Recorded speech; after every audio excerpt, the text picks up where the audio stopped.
Hi, this is Coach Eagleton with SportsEdTV. Why does the Alcaraz backhand behave like a forehand?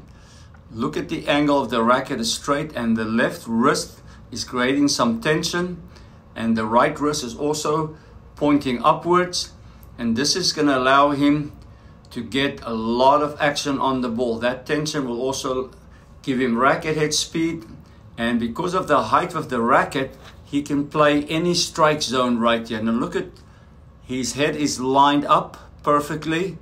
Racket is still waiting for the ball. When you hit a linear backhand, your right shoulder is in front. That's why you see a lot more linear backhands and more open forehands. Look at the position of the hitting shoulders, and so that's why you could probably see them cross-stepping 40%. Racket's down, swings out to the ball. Looks like it's going to hit more with the top or tip of the racket here. But he has an unusual finish, does a great job rotating the shoulders. This shoulder rotation, in some ways, he uses it to almost shorten his finish. Lifts it up high, keeps accelerating, and look where he finishes. He almost opens up the face of his racket like a window, so his finish is much higher. A lot of people will normally wrap that racket down around the back. He finishes up there, and that gives him a lot more time to recover, and he's ready much quicker for the next shot. So this is a very interesting thing. I call that the window finish. Again, resets his feet, tracking the ball, rackets out front. Probably going to make this jump, because this jump is important with the base. It makes it elastic, makes it where he can engage his lower body, and a lot of balls are coming high, and it allows you to drive up on higher balls. Steps around the ball here, great position again. The racket's up, inverts it a little bit. That little bit of inversion there with the tip of the racket is what can give him a lot of spin. That little bit of inversion and the racket up is why his backhand can shape like his forehand. Nadal can shape a backhand like a forehand, and there's no doubt Alcaraz can do it better than anybody on the tour today. Swings out to the ball. Great contact. It's a little lower, so he's going to hit more in the center of the racket. The contact's lower, it's going to be more in the center. Look at this finish. Both wrists are engaged, wrapping around.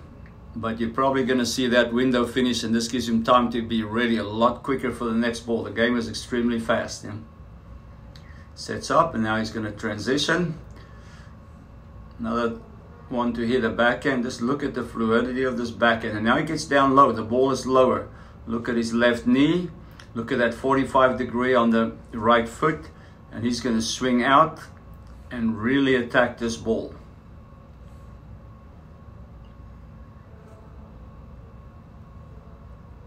Look how he finishes and straightens out the swing. This is a little bit more of a linear drive, straight through the ball, like the classical backhand, like we saw for the last couple of decades. And again, he has that short finish where his shoulders are rotating around, but look how his elbows are tucked in. So he wraps it around the head and he keeps the elbows up higher. Ball's already gone. A lot of people have a lot longer finish, but he keeps his elbows in.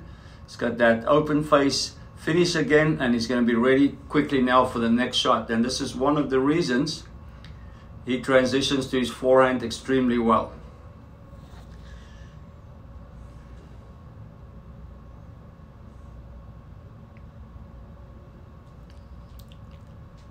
Flows back, gets his racket inverted. That is the classic forehand. Very few people that are in the top 20 in the world don't have an inverted forehand. Perfect angle. Look at his knees. He's using a semi-open, so his weight's going to be on the back foot. That's the most natural and most powerful position to hit the ball from. Now you would think with a semi-open he won't have a lot of spacing. This is why one of his forehands is one of the greatest shots the game has ever seen. Even on a semi-open, this is the best spacing I've ever seen on a semi-open. Look at that. We're not talking about an open stance. This is a semi-open, and he's tracking that ball. He knows the contact, and he's at the tip of his racket with the contact, and so he's going to lift, rip, and rotate at and finish at very high speed. This is going to be 100-mile-an-hour forehand. And he does have a little bit of Nadal in him, just wrapping it around him. The head, and again, some of that high finishes allows them to recover quickly. Finishes his rotation and he's ready to go.